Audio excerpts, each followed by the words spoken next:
যতীনময় আর মিঠুন মিলে হিরণময়কে জানিয়ে দিল ঝুমকি আসল পরী নয়। হ্যাঁ বন্ধুরা, সম্পূর্ণ জানতে হলে ভিডিওটা শেষ অবধি দেখতে থাকুন। ধারাবাহিকের শুরুতে দেখা যাচ্ছে ছুটি তো অভির জন্য স্পেশালভাবে আলু সেদ্ধ ভাত রান্না করে রেখে দেয়। অভি তো সেটা দেখে ছুটিকে বলে আলু সেদ্ধ ভাত। ছুটি তখন অভিকে বলছে কাল থেকে তো অনেকের জন্য অনেক কিছু রান্না করলাম, প্রশংসা পেলাম, তাই আপনার জন্য স্পেশালভাবে আলু সেদ্ধ ভাত রান্না করলাম। এই আশ্রয় বাড়ির তরফ থেকে হোম ডেলিভারিকে একটা উপহার। এই উপহারের মাধ্যমে ছুটি আপনাকে কিছু বলতে চায়। থ্যাংক ইউ এভাবে পাশে থাকার জন্য। ছুটি এই সাহায্য কখনো ভুলবে না। আজ তো সন্ধ্যা থেকে আপনি কিছুই খেলেন না, আমিও যে সন্ধ্যাবেলা কিছু বানিয়ে দেব কিছুই সুযোগ পাইনি, তাই থ্যাংক ইউ বলার সুযোগটাই পেলাম না।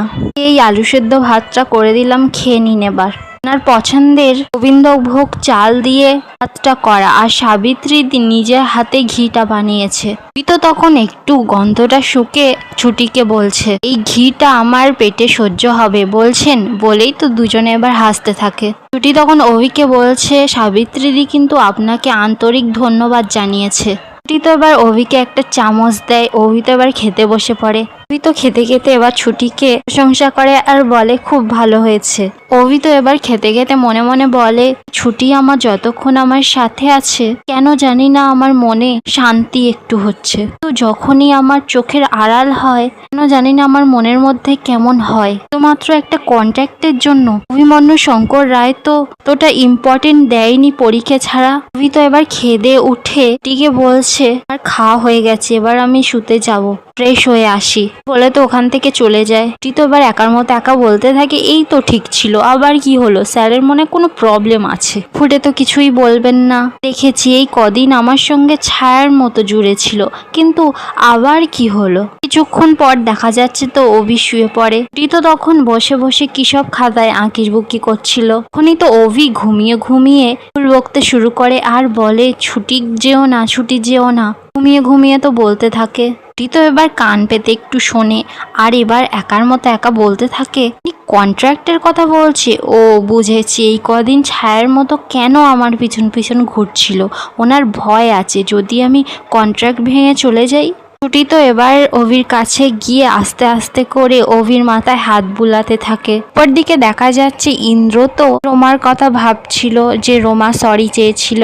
কিছুক্ষণ পর তো ইন্দ্র জানলার বাইরে থেকে দেখতে পায় রোমা তো বাইরে দাঁড়িয়ে আছে।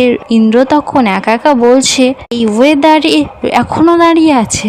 ইন্দ্র তো এবার রোমাকে ভেতরে আনে আর বলে আপনার কি মাথা ব্যথা খারাপ হয়ে গেছে, এই ওয়েদারে আপনি বাইরে দাঁড়িয়ে আছেন, এই যে আপনি এই জিনিসগুলো করছেন এটাকে ব্ল্যাকমেল বলে না।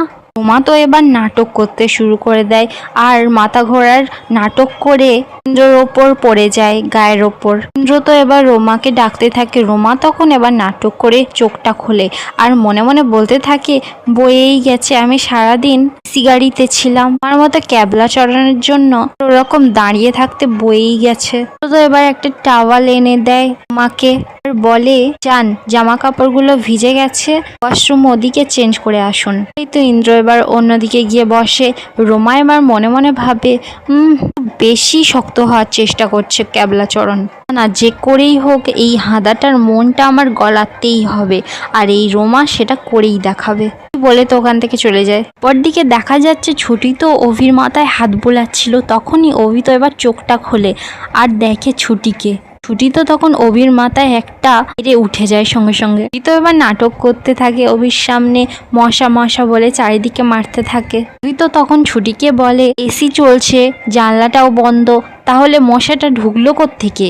তো এবার কি করবে, নাটক করতে করতে মশা মারার নাম করে অভিকে বলছে আপনি ছোটবেলায় শোনেননি জলে জন্মায় মশা। অভি তো কি করে টেবিল থেকে একটা জলের বোতল আনে আর ছুটির সামনে ধরে দেখায় জলে জন্মায় মশা, তা এই বোতলের ভিতর জন্মেছে। ছুটি তখন বলছে না বোতলে জন্মাতে যাবে কেন, হতেই তো পারে বাথরুমে ট্রেন বেয়ে উঠে এসেছে, এমনই তো হতে পারে, ঘরে ঘুরছিল কদিন ডিম পেরেছে হয়তো, একটা মশার জীবন তো অনেক দিন হতে পারে না। ধরুন পুরুষ মশার থেকে 2 সপ্তাহ, মেয়ে মশার 4 থেকে 8 সপ্তাহ বেঁচে থাকতে পারে। সেই মেয়ে মশাই হয়তো ঘরে ঘুরে বেড়াচ্ছে, হতে পারে। তুই তখন বলছে কোনো মেয়ে মশা ঘুরে বেড়াচ্ছে কিনা জানি না, কিন্তু কোনো মেয়ে আমাকে মারার চেষ্টা করছে। মেয়ের ক্যাটাগরি আমি বুঝতে পারছি। মহিলা মশারা পুরুষদের বাঁচতেই দিতে চায় না, জীবনটা শেষ করে দেয়। আপনি কি বসে বসে মশাদের রিসার্চ করছিলেন? তো এবার বলে কেন হবে, আমি তো বইতে পড়েছি বলেই তো অভির সামনে আবার মশা মারে। অভি তখন বলছে খুব ভালো করে আমি বুঝতে পারছি, কোথাও তো একটাও মশা নেই, তাহলে আপনি হাততালিটা কোথায় দিচ্ছেন? আসলে আপনি কি করতে চাইছিলেন, আপনি কি করছিলেন? আসলে আপনি আমাকে একটা ঠাঁটিয়ে চড় মারতে গেছিলেন, আমি যেই চোখটা খুলে ফেলেছি আপনি সেই মশায় কনভার্ট করে দিলেন। কি ভাবেন? হ্যাঁ, আমি কিছু বুঝি না। আপনার প্ল্যানটা কি বলুন তো? আজকে আপনি আমাকে চড় মারতে গেছিলেন আর কালকের আপনি আমাকে বালুস চাপা দিয়ে মেরে ফেলবেন না, আপনি আমাকে খুন করবেন। হ্যাঁ, তুই তো তখন কিছু বলতে যাবে, এবার মনে মনে ভাবে না, ঝগড়া করে লাভ নেই, একটু মানুষটাকে ভরসা দিই, না হলে ঘুমের মধ্যে যা করছিলেন। তুই তো এবার অভিকে বলছে হয়নি 1 বছরের মধ্যে আমি আপনাকে মারবো না, 1 বছরের মধ্যে আমার বা আপনার কোনো ছুটি নেই, তো হলেও এই 1 বছর ওয়েট করতে হবে।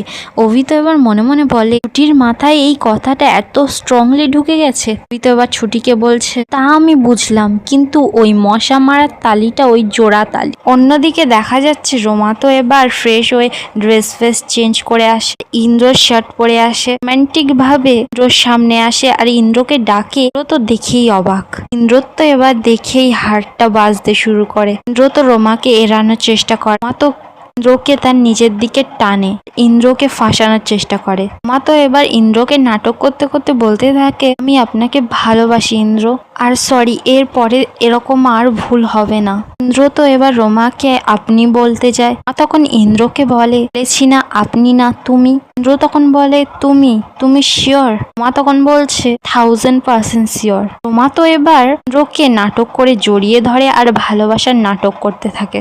মা তো এবার মনে মনে বলতে থাকে, ব্যাস হয়ে গেছে, পোকারাম আবার আমার জালে এসে ধরা দিয়েছে। ওরদিকে দেখা যাচ্ছে ছুটি আর অভি তো আবার শুতে যায়। ছুটি তো এবার গজগজ করতে থাকে, বলতে থাকে অভিকে, শুনুন, বছরের মধ্যে আমি কোথাও যাব না, 1 বছরের মধ্যে আমার বাবাকে উদ্ধার করতে হবে আপনাকে, বুঝেছেন? অভি তো তখন বলছে বুঝেছি, আমিও বিষয়টা আগে জানতাম, এবার বিষয়টা ক্লিয়ার হলো, আপনিও যে বিষয়টা ক্লিয়ারলি বুঝতে পারলেন খুশি হলাম। বলে তো অভি যখন এবার শুতে যাবে এবার মনে পড়ে আর ছুটিকে বলে, আর একটা কথা, এই শুনুন, পরে আমার মুখে বুকে হাতে পায়ে এখানে মশা বসুক, ভীমরুল বসুক, জামরুল যাই বসুক, আমি দেখে নেব, আমি বুঝে নেব, আপনাকে দেখতে হবে না, বুঝেছেন? কিন্তু এসব একদম টলারেট করব না। আমি তো এই বলে গজগজ করতে করতে শুয়ে পড়ে আর মনে মনে বলতে থাকে, ছুটি তাহলে কোথাও যাচ্ছে না, কাল থেকে আবার অফিসে যাওয়া শুরু করব, ওয়ার্ক ফ্রম হোমের পালা শেষ। ছুটি তো এবার অভির দিকে একটু উকি মারে আর মনে মনে বলতে থাকে,